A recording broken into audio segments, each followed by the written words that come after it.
उसका नाम था अकरम मलिक, शहर में मशहूर बिजनेसमैन, लेकिन अंदर से एक ठगा हुआ, बेरहम और चालाक इंसान।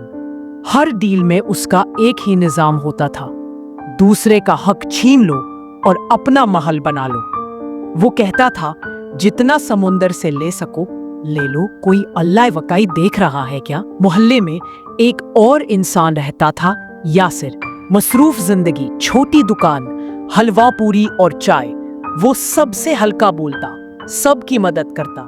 3 छोटे बच्चे और एक वफादार बीवी। शगुफ्ता जिंदगी सुकून वाली थी, लेकिन ज्यादा नहीं, बस अल्लाह का शुक्र और ईमान सब कुछ था। अकरम ने जब यासिर की दुकान देखी, उसने कहा, प्राइम लोकेशन है और बेचारा यासिर उसका मालिक है। उस रात उसने झूठी रजिस्ट्री तैयार करवाई, नकल डॉक्यूमेंट्स, फेक स्टैंप और एक झूठी गवाही। और 2 हफ्ते में यासिर को कोर्ट का नोटिस मिल गया। यासिर ने कहा, ये मेरी रोजी है अकरम भाई। अकरम ने मुस्कुराते हुए कहा, रोजी तो अल्लाह देता है ना, तो फिर और कहीं मिल जाएगी। उसने यासिर की दुकान पर कब्जा कर लिया। पुलिस ने कुछ नहीं कहा, लॉयर पैसे लेकर चुप हो गया और यासिर उस दिन अपने छोटे बच्चों के लिए खाली हाथों घर गया। घर में भूख थी और चेहरों पे थकान। शगुफ्ता ने सिलाई उठाई, यासिर ने मजदूरी, लेकिन जिंदगी हर दिन जख्म बन गई थी। बच्चे स्कूल छोड़कर गली में प्लास्टिक चुनने लगे और यासिर सिर्फ अल्लाह से कहता, मैं ठीक नहीं रहा या अल्लाह, बस तू देख रहा है ना। अकरम मलिक का वक्त चल रहा था, नई कार, नए शोरूम और हर महीने एक नया बिजनेस लॉन्च। लोग उसे देखकर कहते, वाह, अल्लाह ने तो इन्हें सब कुछ दे दिया। लेकिन जिसे लोग ने दुआ समझा, वो असल में मोहलत थी। 2 साल बाद अकरम का बेटा हारिस बीमार हो गया। टेस्ट करवाए तो ब्लड कैंसर निकला। हारिस चीखता रहता, पापा प्लीज कुछ करो। अकरम ने करोड़ों लगाए, लेकिन हारिस का जिस्म रोज थोड़ा और मर जाता था। शगुफ्ता चुप थी, लेकिन यासिर रोज हारिस के लिए दुआ करता था। हारिस की मौत के सिर्फ 2 दिन बाद अकरम की फैक्ट्री में आग लग गई। सब कुछ राख बन गया।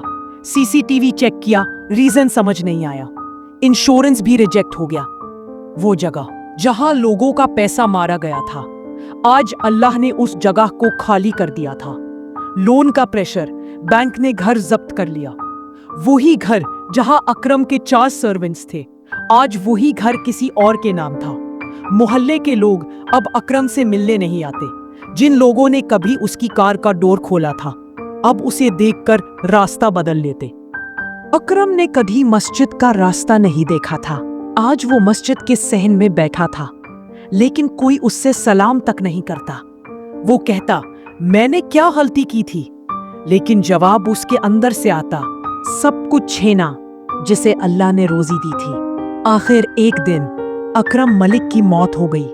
जहर जैसा दर्द, रात भर चीखता रहा, कह रहा था, मैं जल रहा हूं, मैं जल रहा हूं। दफनाया गया, लेकिन अगले दिन कुछ लोगों ने देखा, कब्र से धुआं निकल रहा था।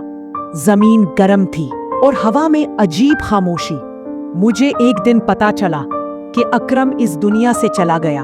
लोग कहते थे, उसका चेहरा जल गया था, कब्र में भी उसे सुकून नहीं मिला। इमाम साहिब ने कहा, अल्लाह जब इंसाफ करता है तो कब्र तक सुनाई देता है। उसके बाद एक एनजीओ ने मेरी मदद की। वो दुकान जिसे निकाला गया था, उससे बेहतर जगह मिल गई। बच्चे दोबारा स्कूल गए और जिंदगी में फिर से रोशनी आई। आज भी जब मैं रात को बैठकर सोचता हूं, तो सिर्फ एक बात याद आती है, जिसका हक छीना जाए उसका अल्लाह होता है, और जिसने हक छीना उसकी कब्र भी उसे आराम नहीं देती।